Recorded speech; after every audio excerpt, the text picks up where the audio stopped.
Nesse canal Inglês com Fonética, vamos abordar agora um tema muito importante, que é a pronúncia do inglês para brasileiro. Quais são as características, as diferenças e o que pode você aprender para que você possa fazer a sua fluência e a sua pronúncia do inglês ser muito melhor. Vamos lá aos slides e nós vamos esclarecer alguns pontos muito importantes dessa grande dúvida e dessa grande questão do aprendizado do inglês por brasileiro. Bem, então vamos lá. A pronúncia em inglês para os brasileiros. Vamos lá. Primeiro, vamos nos ater a alguns detalhes da diferença do inglês e do português. A primeira grande diferença é que o português ele é falado todas as sílabas. Por exemplo, você fala camareira,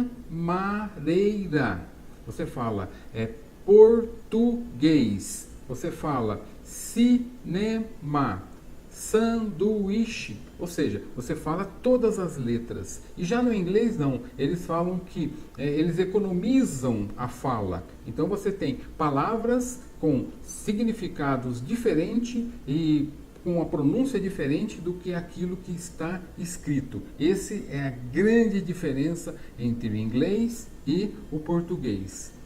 Bem, no português nós pronunciamos 90% das sílabas, como eu já expliquei anteriormente. E no inglês pronunciamos apenas 30%, ou seja, economiza-se na fala. E nós, por vezes, que falamos português, nós queremos pegar uma palavra em inglês e aportuguesar a pronúncia. E que, porventura, a maioria das vezes, um norte-americano ou alguém que está te escutando não vai entender, porque você aportuguesou a pronúncia daquela palavra. Bem, vamos lá. A maior parte das palavras em português termina com uma vogal. Isso é muito importante para nós entendermos a nossa pronúncia. E a maior parte das palavras em inglês termina com uma consoantes mudas. Então você tem, na verdade, quando termina em consoante, a maioria delas são mudas. E por vezes nós queremos explicar essa consoante no final. Aqui temos alguns exemplos, que é aspirin, autumn, both, business, calm e carefree. Ou seja, você tem aí no final sempre, ou a maioria das vezes, você não fala as últimas sílabas. Essa é a primeira economia aí na fala do seu inglês. Então, muito cuidado. Palavras terminadas em consoantes, a maioria delas são mudas, a não ser quando você faz uma conexão com a próxima palavra ou quando existe uma diferença na pronúncia para você não confundir com uma outra palavra, mas são casos muito raros.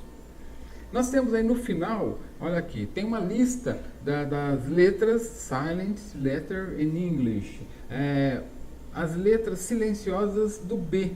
Olha, bone, climb, come, crumb, deep, dope, dump, lamb, limb, numb, plumb, subtle, thumb e succumb.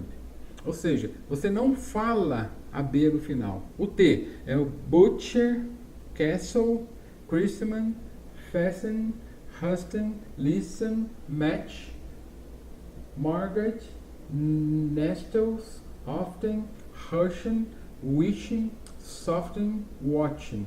E também o H, como no português, todas as nossas palavras, o H não é uma letra muda, ou seja, apenas por questão de escrita.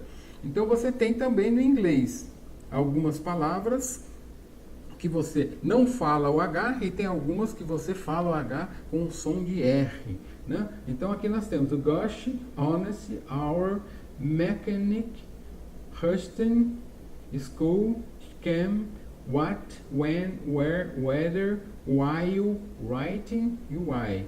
E o silence que é o famoso K, que é o ni, news, nature, knife, night, knit, knitting, knob, knock, not, know, knowledge, knows e net.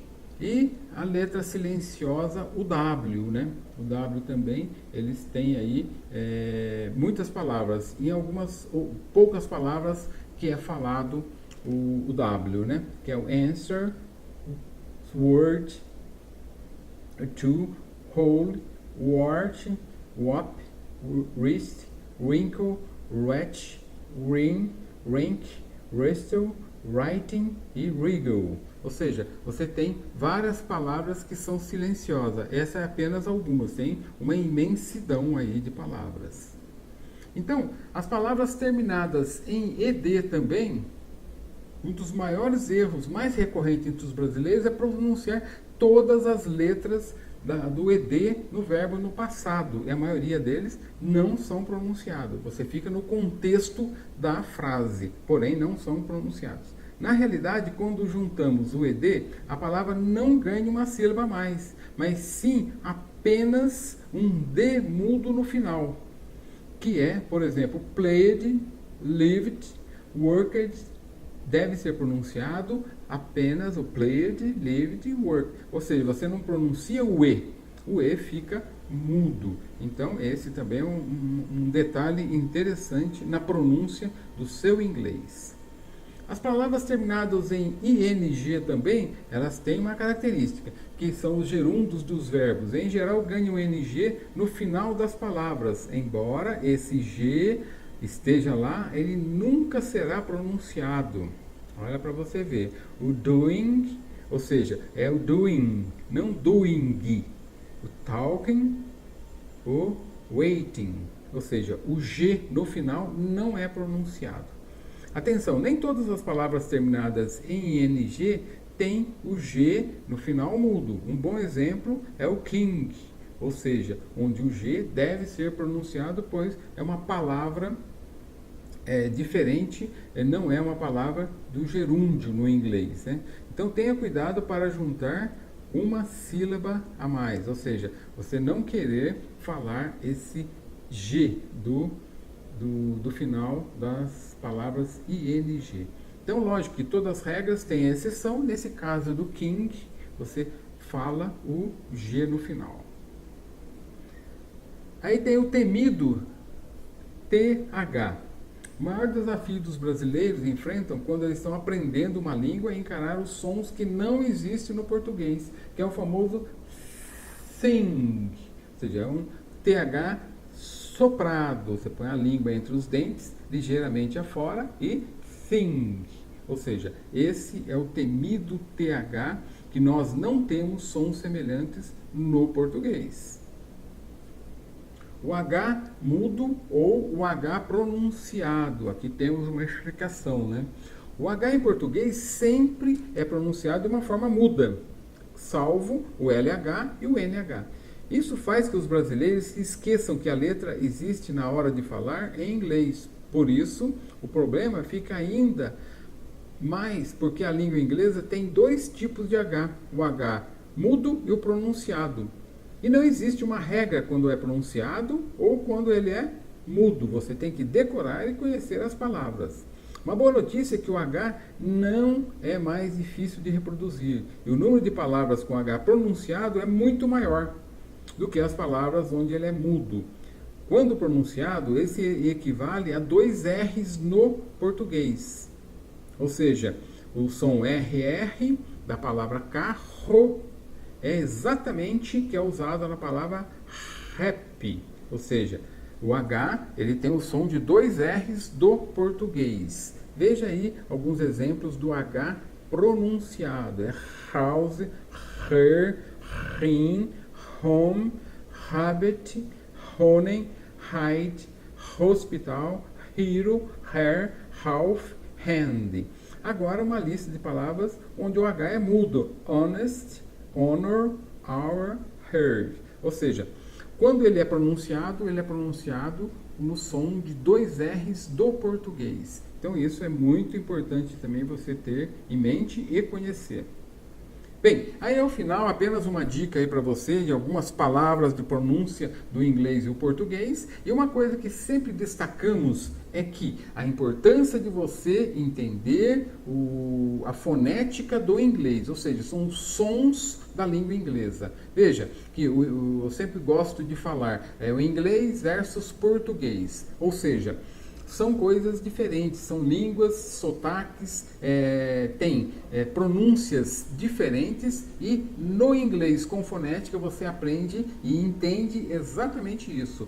Como falar as palavras, visto que são sons diferentes. Tem alguns sons que são iguais e bastante sons que são diferentes. Então fica aí um convite. Venha com a gente conhecer esse projeto Inglês com Fonética, e temos certeza que você vai melhorar muito a sua pronúncia e a sua fluência no seu inglês. Um abraço e até mais!